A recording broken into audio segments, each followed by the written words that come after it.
Dari Medan Merdeka Barat 45 Jakarta, inilah Radio Republik Indonesia dengan Warta Berita. Saya Puspita Ayu. Saya Dr. Muhammad Fajrul Rahman, Duta Besar Luar Biasa dan Berkuasa Penuh Republik Indonesia untuk Republik Kazakhstan merangkap Republik Tajikistan.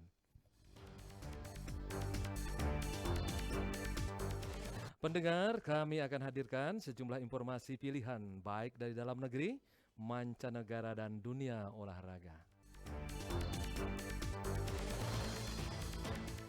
Informasi pertama pendengar kami awali dari berita dalam negeri. Wakil Bupati Sumba Barat, John Lado Borakaba menyampaikan 4 dari 6 wilayah kecamatan yang ada di Kabupaten Sumba Barat, Provinsi Nusa Tenggara Timur, kekurangan air bersih yang terjadi di wilayah kecamatan Lamboya, Lamboya Barat, Wanokaka, dan Tanariwu.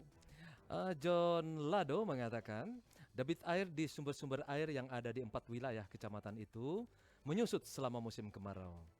Yang tahun ini lebih kering dari biasanya karena ada fenomena El Nino.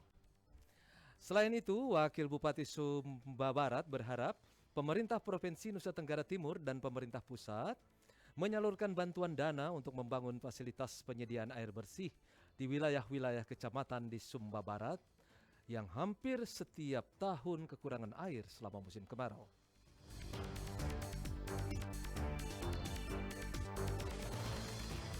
Nasional lainnya. Komandan Regu Dinas Lingkungan Hidup Unit Pengelola Sampah Badan Air Jakarta Utara, Martono, melakukan inspeksi gabungan bersih-bersih sungai. Bersih-bersih sungai untuk mengurangi sampah yang dapat menyumbat aliran sungai, serta mengantisipasi banjir di banjir Kanal Barat, Teluk Intan, Kalijodo hingga Penjaringan pada hari ini. Pembersihan gabungan ini melibatkan kurang lebih 40 personil dari masing-masing unit pengelola sampah. Dari hasil pembersihan tersebut, petugas mengumpulkan kurang lebih 11 kubik sampah yang kemudian diangkut ke tempat pembuangan akhir. Unit pengelola sampah Badan Air Jakarta Utara memasang waring paranet di tengah sungai tersebut. Hal ini dilakukan untuk mengurangi volume sampah yang terbawa arus sungai saat hujan deras. Dengan adanya kegiatan pembersihan gabungan ini, diharapkan dapat mengantisipasi banjir di kawasan Jakarta Utara, khususnya di sekitar lokasi KTT ASEAN.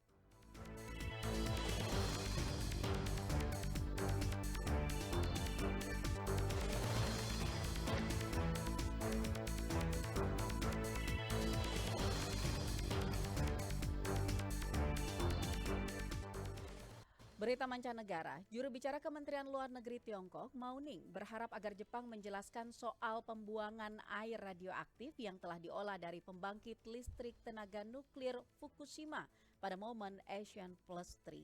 Presiden Joko Widodo memimpin konferensi tingkat tinggi ke-26 Asian Plus 3 yang dihadiri Presiden Korea Selatan Yoon Suk Yeol, Perdana Menteri Tiongkok Li Qiang, Perdana Menteri Jepang Fumio Kishida, dan para pemimpin negara serta pemerintahan anggota ASEAN pada Rabu kemarin. Presiden Jokowi dalam KTT APT tersebut juga mengajak Tiongkok, Jepang, dan Korea Selatan untuk menciptakan peluang kerjasama baru dalam pembangunan ekonomi hijau serta menjaga perdamaian dan stabilitas kawasan.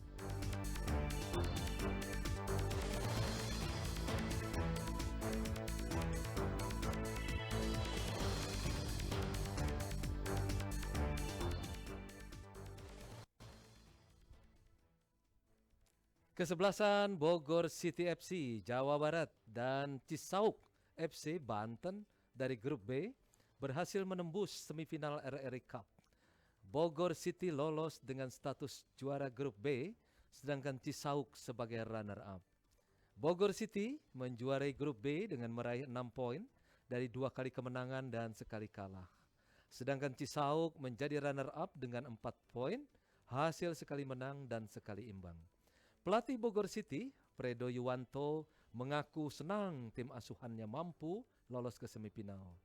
Fredo berharap bisa membawa timnya lolos hingga partai puncak, di mana Fredo juga ingin Bogor City dapat menghadapi PSF Academy yang dinilainya merupakan tim dengan kualitas bagus.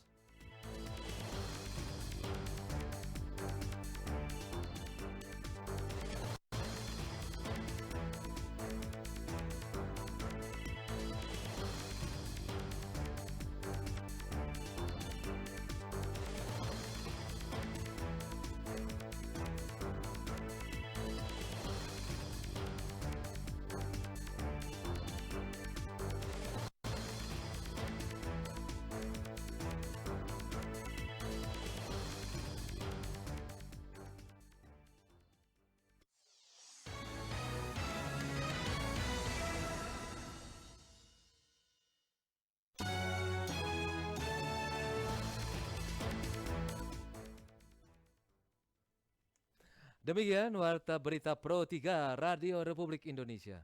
Tetaplah bersama kami untuk menyimak informasi aktual lainnya dalam program Indonesia Menyapa Siang. Anda juga bisa dapatkan beragam informasi aktual lain dalam portal resmi kami di rri.co.id serta ikuti akun media sosial terverifikasi kami di Instagram dan Twitter @RRI Programatika. Selepas ini pendengar, kami juga akan hadirkan program Semarak Sambut HUT ke-78 Radio Republik Indonesia dengan program narasumber Pro 3 RRI tampil beda. Jadi tetap bersama kami di Indonesia Menyapa Siang. Saya Puspita Ayu. Saya Dr. Muhammad Fajrul Rahman, Duta Besar Republik Indonesia untuk Republik Kazakhstan dan Tajikistan. Selamat siang.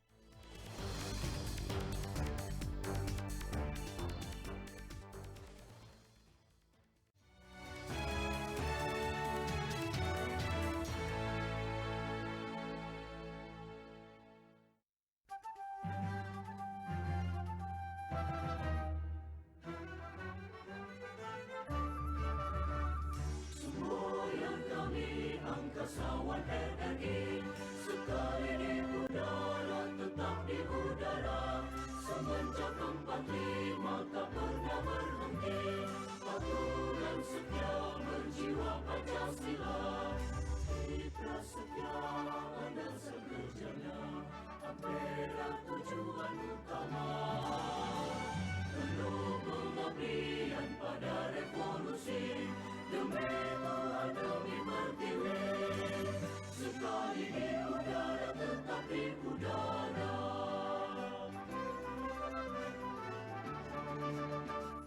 Semboyan kami angkasawan RRI, sekali di udara, tetap di udara. Semenjak 45 tak pernah berhenti. Patuh dan setia berjiwa Pancasila. Kita setia dan sekerjanya, Ampera tujuan utama. Penuh pengabdian pada revolusi, demi Tuhan demi Pertiwi. Sekali di udara, tetap di udara.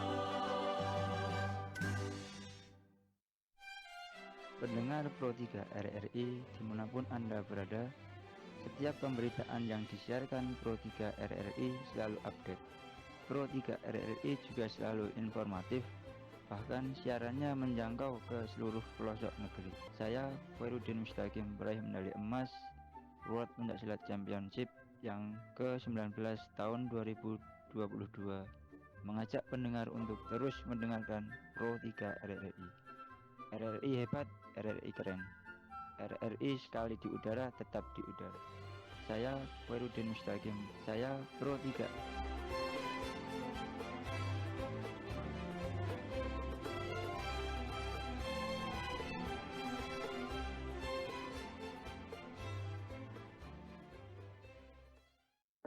Siaran Pro 3 jaringan berita nasional ini juga bisa Anda ikuti 24 jam di kota Palu 92,4 FM, Fakfak 88,8 FM, Sumeneb 89,9 FM dan 999 AM, Merauke 90,1 FM, Bandung 88,5 FM.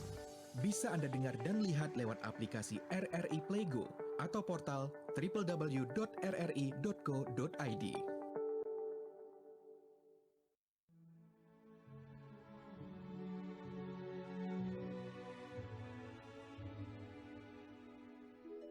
Dalam hidup, manusia memang tidak bisa sendiri. Hampir semua apa yang dilakukannya akan selalu bersinggungan dengan manusia yang lainnya. Dalam hidup, kita akan menemukan banyak sekali perbedaan di sekitar kita.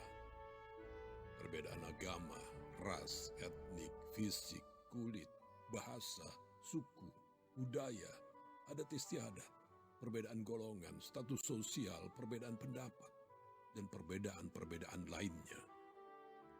Apapun jenis perbedaan itu, seharusnya tidak membuat kita terpecah belah, diskriminasi, rasis, atau saling membenci. Perbedaan itu seharusnya membuat kita tetap bersatu, saling menghargai, toleransi, dan tolong-menolong. Sesungguhnya, perbedaan itu adalah indah.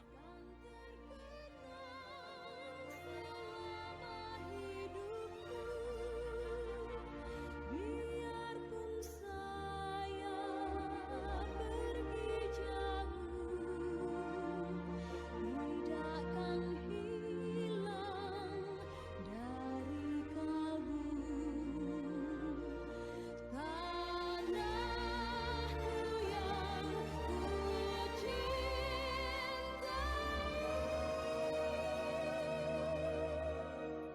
engkau ku hargai.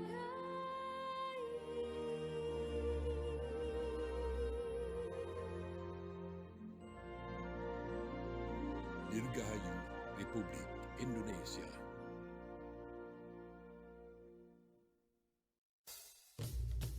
Saatnya kita ikuti sesi khusus narasumber tampil beda bersama Pro3. Sekali di udara tetap di udara. Selamat siang, terima kasih untuk Anda pendengar yang masih tetap setia bersama kami di Pro3 RRI. Ada yang beda di hari ini karena siaran hari ini saya tidak sendiri. Saya ditemani oleh Saya Dr. Muhammad Fajrul Rahman, Duta Besar Luar Biasa dan Berkuasa Penuh Republik Indonesia untuk Republik Kazakhstan merangkap Republik Tajikistan. Ya, sebenarnya pendengar ya, Pak Fajrul ini juga selain duta besar adalah seorang presenter Dulu. senior. Di Jadi televisi. gimana rasanya Pak Fajrul duduk lagi siang hari? Senang sekali sebenarnya karena bisa berdiskusi dengan santai, ngobrol dengan santai. Iya. Yang menarik kan di dunia siaran karena banyak banyak teman, terutama juga yang mendengarkan, termasuk juga RRI. Termasuk juga para pendengar kita ya siang hari ini. Untuk Anda para pendengar jangan kemana-mana karena saya dan Pak Fajrul siang hari ini akan menghadirkan informasi-informasi dari berbagai wilayah di Nusantara dalam Warta Nusantara Siang. Siang.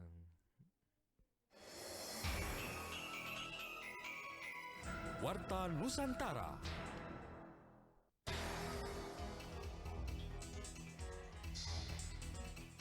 Ya, pendengar, kami awali informasi dalam Warta Nusantara siang hari ini dari kabar seputar untuk memenuhi stok darah di Sulawesi Selatan. RRI Makassar melakukan donor darah pada hari ini. Selengkapnya akan dilaporkan reporter Ika Fatmawati. Ika. Ya, pendengar, lebih dari 300 relawan berpartisipasi dalam kegiatan donor darah yang dilaksanakan RRI Makassar bekerja sama dengan UPT Transfusi Darah Dinas Kesehatan Provinsi Sulawesi Selatan. Nah, kegiatan donor darah ini merupakan rangkaian juga hari ulang tahun Radio Republik Indonesia ke-78. Nah, berlangsung di Studio Andi Nyongki RRI Makassar dimulai dari jam 8 pagi. Pendonor yang ikut berpartisipasi terdiri dari berbagai kalangan seperti masyarakat umum, prajurit TNI dari berbagai satuan Kodam 14 Hasanuddin, dan juga aparat Polri dan dari Polda Sulsel. Nah, Kepala Seksi Teknis Pelayanan Donor dan Pasien UPT Transfusi Darah Dinas Kesehatan Provinsi Sulawesi Selatan, Dr. Ersiana Aprilia, dalam kegiatan donor darah ini mengatakan ditargetkan menghasilkan lebih dari 300 kantong darah. Dikatakan jika dari UPT Transfusi Darah Dinkes Prosulsel ini tiap tahunnya ditargetkan 30.000 kantong, sementara yang terpenuhi baru 18.000 kantong hingga awal bulan September ini. Berikut cuplikan wawancara saya dengan Dr. Erviana Apelia. Dan untuk keseluruhan, alhamdulillah kita sudah dapatkan kurang lebih 18.000 kantong mulai dari Januari sampai di bulan Agustus kemarin. Kalau untuk kami di UPT Transfusi Darah kami ada target untuk per tahunnya. Target per tahunnya itu kurang lebih 30.000 kantong, disesuaikan dengan jumlah penduduk yang ada di Makassar dan sekitarnya. Dan untuk keseluruhan, saat ini masih berlangsung kegiatan donor darah. Tadi sempat dijeda dengan istirahat siang. Masih ada puluhan yang antri donor darah. Kemungkinan untuk kegiatan partisipasi yang donor darah ini akan bertambah lagi. Dr. Arsiana juga tadi mengungkapkan rasa terima kasih kepada RRI yang telah menyelenggarakan kegiatan donor darah. Dari Makassar, Ika Fatmawati, Pro 3.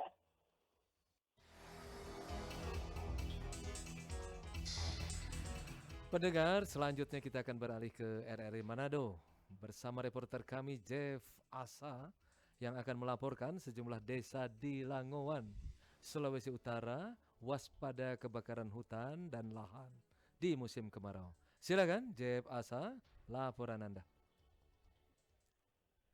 Ya, halo. Ya, silakan Jeff, laporan Anda. Oke, terima kasih. Dari Kabupaten Minasa dapat kami informasikan di mana sudah beberapa pekan, bahkan pun sudah mau hampir 2 bulan ini terjadi musim panas yang panjang di Kabupaten Minasa, di mana lewat situasi kondisi sekarang ini di musim panas ini mulai berdampak terjadi kebakaran, baik kebakaran hutan maupun kebakaran di rumah warga. Seperti belum lama ini, beberapa hari lalu terjadi kebakaran di salah satu desa di Kabupaten Minasa, di Desa Tumaratas 2, Kecamatan Langowan Barat, di mana 3 rumah hangus terbakar akibat arus pendek atau akibat kebakaran api. Dan sementara ini juga di kaki Gunung Soputan sedang ditangani oleh BPBD provinsi terkait dengan kebakaran hutan yang disebabkan oleh warga masyarakat petani yang membuka lahan dengan cara membakar hutan. Dan terkait dengan hal tersebut, pemerintah Desa Tumaratas 2 mendukung tuannya Rocky Waran, semua masyarakatnya yang berada di kaki Gunung Soputan untuk berhati-hati dan jangan sembarang membakar lahan, terutama lahan pertanian, lahan perkebunan yang bisa berdampak terjadi kebakaran bukan hanya di area perkebunan atau pertanian, tapi juga bisa merembet di pemukiman warga.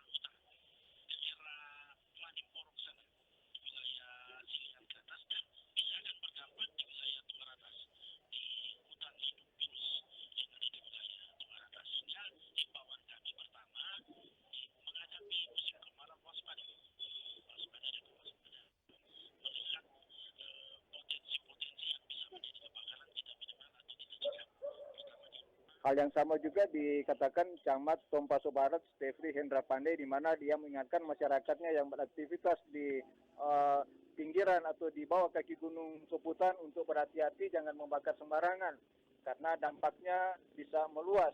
Seperti diketahui bahwa Kabupaten Minasa memiliki 2 akses pintu untuk masuk ke Gunung Soputan sebagai salah satu gunung yang ada di Kabupaten Minasa. Itulah informasi yang bisa kami sampaikan dari Minasa. Jeff Asa melaporkan.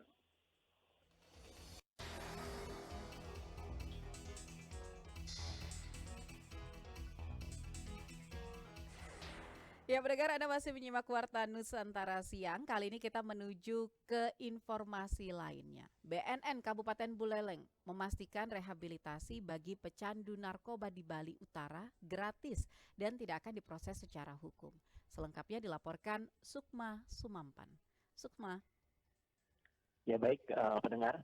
Badan Narkotika Nasional Kabupaten BNK Buleleng ini memastikan bahwa rehabilitasi bagi para pecandu narkoba yang ingin bebas dari jeratan barang haram tersebut dapat dilakukan secara gratis. Kepala BNK Buleleng AKBP Gede Astawan ini mengatakan bahwa saat ini telah membentuk IBM atau intervensi berbasis masyarakat di sebagian desa di Kabupaten Buleleng untuk melakukan pendekatan kepada keluarga pengguna narkoba serta memastikan bahwa rehabilitasi bagi pengguna narkoba ini tidak akan diproses secara hukum dan tidak akan dipungut biaya spesial pun alias gratis.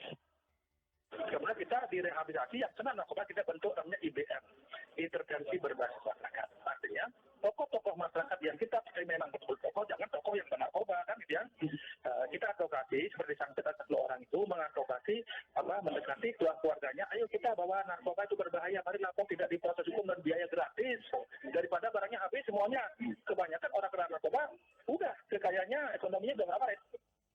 Gede Astawan juga menambahkan pendengar bahwa hingga saat ini masyarakat Buleleng ini tengah sadar banyak melaporkan dirinya ke BNNK untuk melakukan rehabilitasi. Ia juga menjelaskan bahwa rehabilitasi ini memiliki 2 dimensi, yaitu rehab jalan, rehab inap, tergantung dari asesmen dari pengguna barang haram tersebut.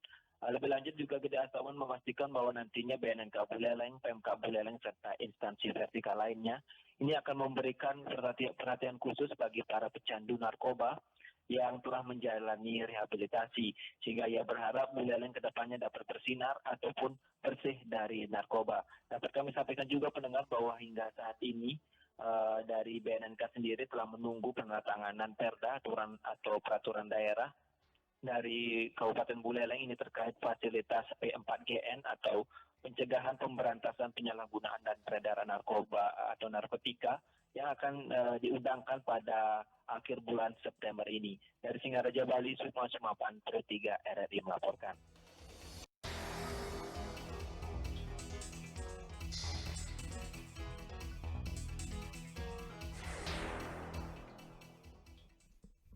Pendengar, selanjutnya kita akan beralih ke RRI Purwokerto bersama reporter kami Arif Rahman yang akan melaporkan terkait dengan Dinas Ketahanan Pangan Pertanian Kabupaten Tegal, Provinsi Jawa Tengah.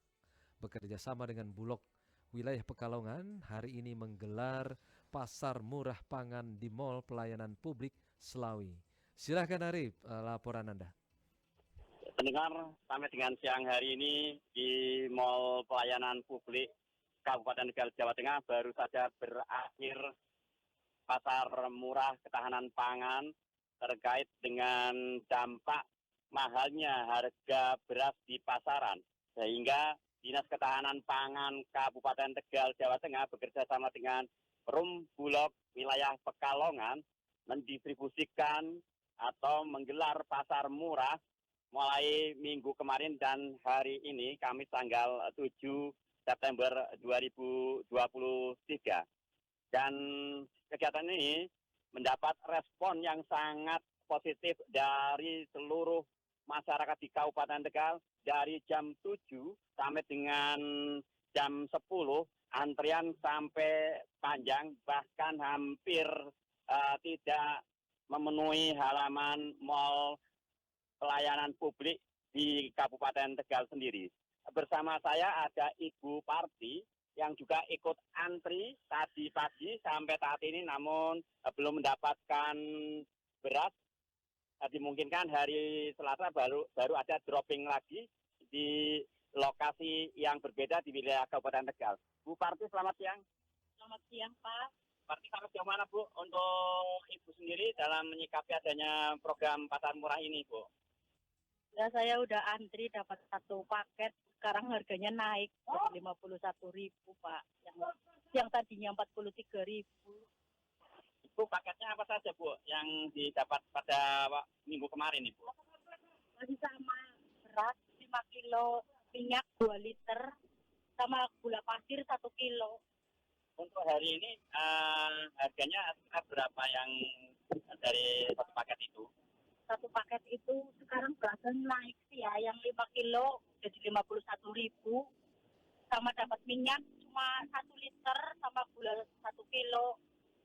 Bu, tadi dapat, Bu? Dapat. Gimana respon kepada pemerintah daerah di Kabupaten Tegal ini? Ya, sangat bersyukur sekali mendapatkan beras murah yang harganya lumayan terjangkau, sama yang di pasaran lebih mahal, sekilonya hampir 14.000 yang di pasar, Pak.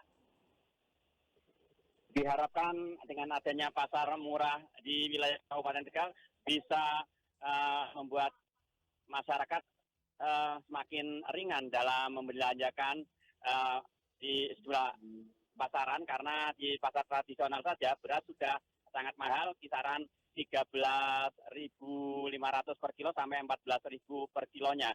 Dan nantinya pada tanggal 12 September 2023, Pasar Murah Ketahanan Pangan akan digelar kembali di halaman Sekolah Tinggi Agama Islam Bakti Negara Slawi atau STBN Kabupaten Tegal. Arif Rahman, Pro 3.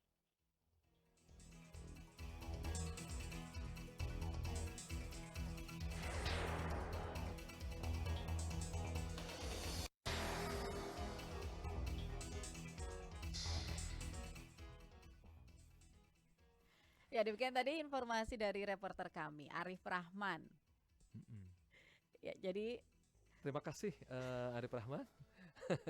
Maaf ini baru pertama kali menjadi penyiar di RRI, tapi saya bahagia sekali, saya gembira sekali karena ternyata pengalaman menjadi penyiar itu luar biasa buat saya.